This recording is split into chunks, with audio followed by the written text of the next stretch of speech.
What if everything you knew about the outside world came from a single voice, and questioning that voice could cost you your life?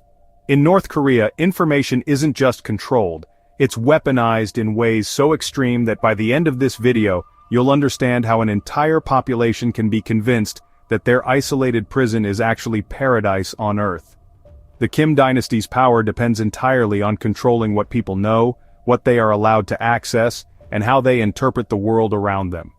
This isn't just about suppressing dissent, it's about actively constructing a reality that serves the regime's interests. It dictates what they think, what they are taught to believe, and even what they dare to dream.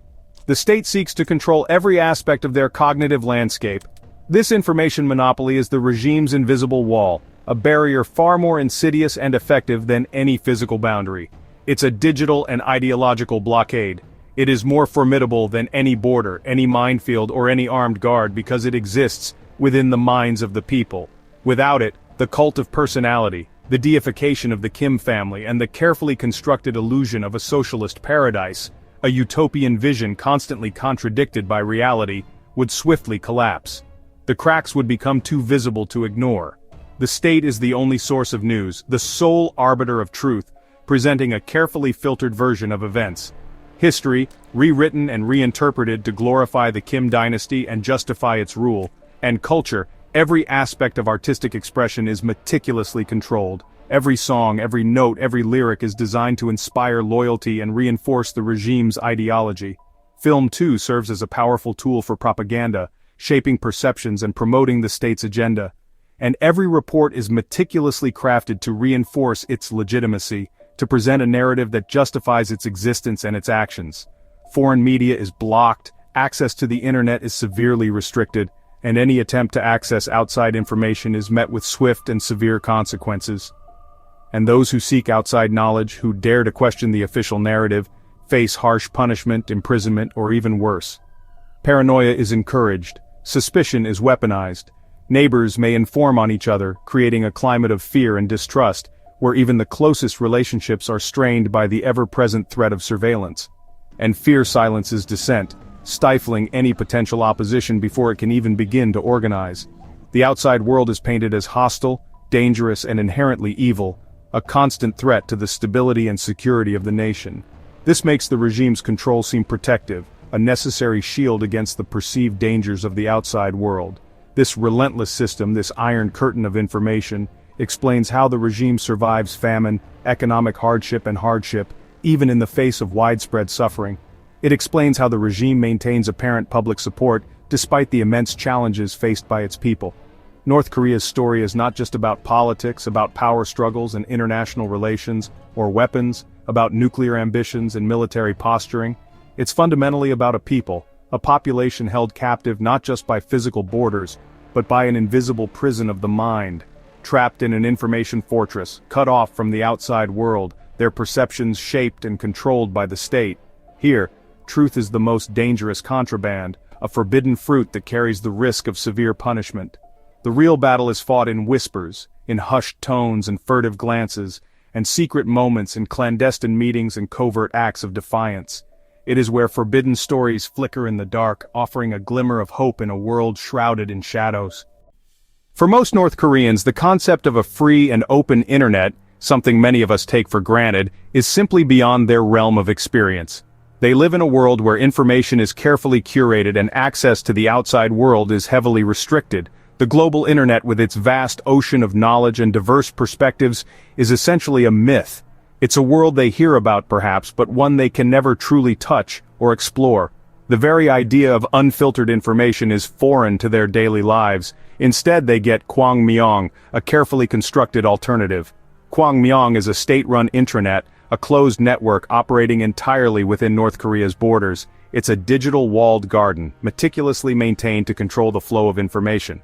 Think of it as a highly curated, state-approved version of the internet. Only government-approved sites are accessible. Every piece of content is vetted and deemed safe for consumption by the state. This includes state news providing a constant stream of propaganda and carefully crafted narratives. Access is also granted to universities, but even these educational resources are subject to strict censorship and control, and censored libraries offering a limited selection of approved reading materials. The scope of available information is severely restricted. No Google, meaning no access to the world's most powerful search engine. No Wikipedia, cutting off a vast repository of collaborative knowledge. No social media, no Facebook, no Twitter, no Instagram. The ability to connect with the outside world is completely severed. Just the regime's narrative, a constant stream of state-sponsored information designed to reinforce loyalty and control. Even this limited access is a privilege, not a right, granted only to a select few. And it's always monitored in public spaces, ensuring compliance and discouraging dissent. Under official eyes, every click, every search, every interaction is scrutinized. Kwangmyong projects modernity, showcasing sleek computer labs and seemingly advanced technology. But beneath the surface, it's all about ensuring surveillance and control, maintaining a tight grip on information and communication.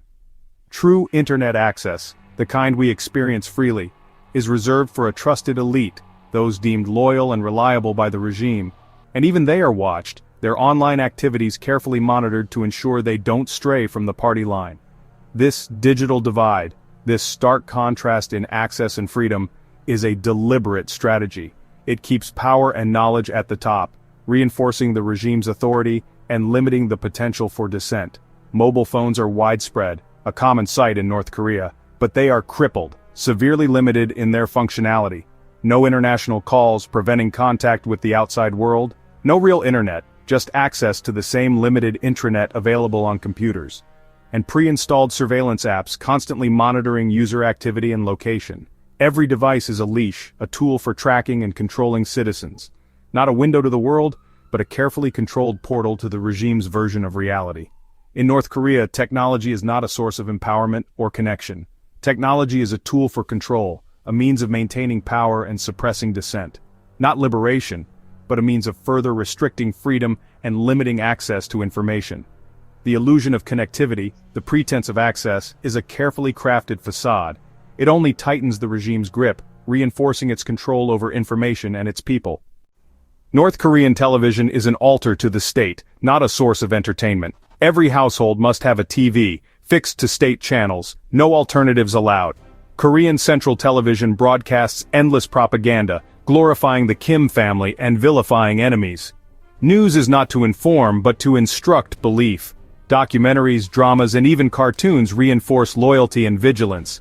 The airwaves are saturated with a single message, leaving no room for doubt. State TV creates a shared artificial culture. Songs, heroes, and history all serve the regime. Carefully chosen images project strength and prosperity, masking daily hardships. For most, the TV's message is reality. To question it is unthinkable. The television is the regime's direct line into every home, every day. Dissent is drowned out by a constant state-approved narrative. Before TVs, radios were the regime's primary propaganda tool, and they still are, especially in rural areas. Official radios are fixed to state frequencies, often physically tamper-proof and registered with police.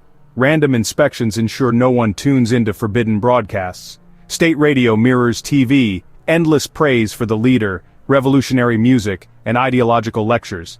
The radio is a constant companion at work and home, saturating life with the party's voice. The regime fears foreign broadcasts. South Korean, Chinese, and international signals that slip across borders. Jamming these signals is a never-ending battle, but not always successful. Tuning to a foreign station is a dangerous act of defiance. The state's obsession with radio control reveals its fear. Its narrative cannot survive competition. Only by silencing all other voices can the regime maintain its grip. North Korean newspapers, especially the Rodong Sinmun, don't report news, they deliver orders. Distributed to workplaces and public boards, reading them is a duty, not a choice. The front page always features the supreme leader, surrounded by praise and ideological essays. There's no investigative journalism, no dissent, just the party line. The language is bombastic, successes are historic, enemies doomed.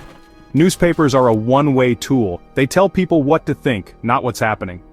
Study sessions reinforce the message, discouraging critical thought and rewarding conformity.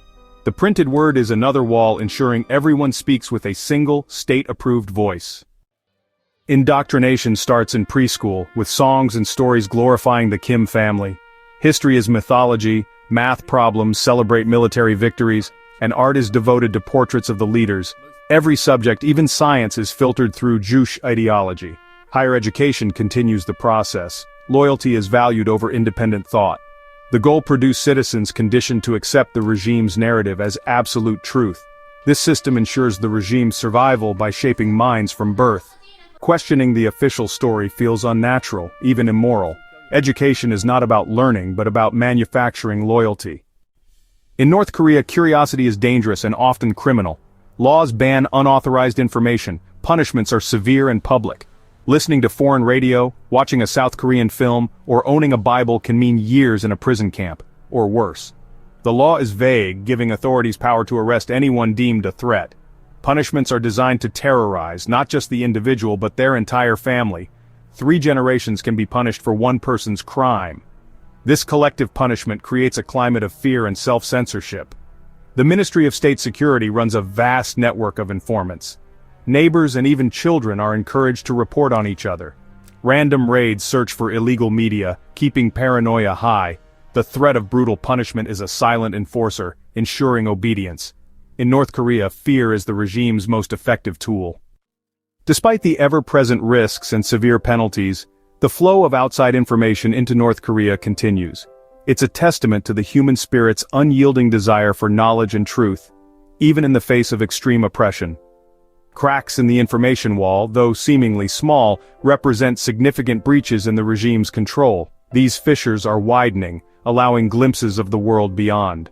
They let the outside world seep in, slowly but surely eroding the foundations of isolation and misinformation. This trickle of knowledge can become a flood of understanding. The border with China is the main conduit, the primary artery through which this forbidden knowledge flows. It's a porous boundary, constantly tested and exploited. Smugglers, driven by profit and sometimes by conviction, bring in USB drives, micro SD cards, small enough to be easily concealed, and portable players, preloaded with contraband content. These devices carry South Korean dramas, offering a tantalizing glimpse into a different way of life. Hollywood films, showcasing stories and perspectives far removed from the state-approved narrative. Western music, with its diverse sounds and messages of freedom and individuality, and even offline Wikipedia, providing access to a vast repository of knowledge. For many, a K-drama, with its depictions of modern life and personal freedoms, is a first glimpse of freedom and prosperity, a stark contrast to their own reality. This content is more than entertainment. It's a window to the world, it's an education, planting seeds of doubt about the regime's propaganda and the official version of reality. Distribution is secretive, a clandestine operation relying on trusted networks and coded file names to evade detection by the authorities. Every shared USB passed from hand to hand in the shadows is a quiet act of rebellion, a small but significant challenge to the state's control. Foreign radio broadcasts, despite jamming efforts by the regime, reach listeners who risk everything: imprisonment, torture, even death, for real news and information. Defector-run stations and international broadcasters operating from outside North Korea provide uncensored information about the world, about South Korea, and about the realities of the Kim regime. Listening is dangerous, a gamble with one's life and the lives of one's family, but for some it's life-changing, a moment of awakening, a realization that everything they've been told is a lie. It's shattering the state's lies piece by piece, revealing the truth beneath. The underground flow of information, this constant drip of truth, is a direct challenge to the regime's monopoly on information and its ability to control its people. Even in darkness, in the face of constant surveillance and the threat of severe punishment, the hunger for truth persists, fueled by the innate human desire for freedom and self-determination. Total information control shapes minds and warps reality. Many North Koreans, especially the older generation, believe the state's narrative completely. Paranoia and distrust are woven into daily life. Genuine connection is risky. People perform loyalty in public, hiding their true thoughts even from family. The psychological toll is immense, a nation of actors, always on guard. Isolation stifles innovation and progress. The country lags behind, cut off from new ideas. The regime's power comes at the cost of its people's potential and humanity. Yet every smuggled USB and forbidden radio signal is proof that the desire for knowledge endures. No wall can fully block the light of truth. The human spirit's hunger for information survives even in the world's most controlled society.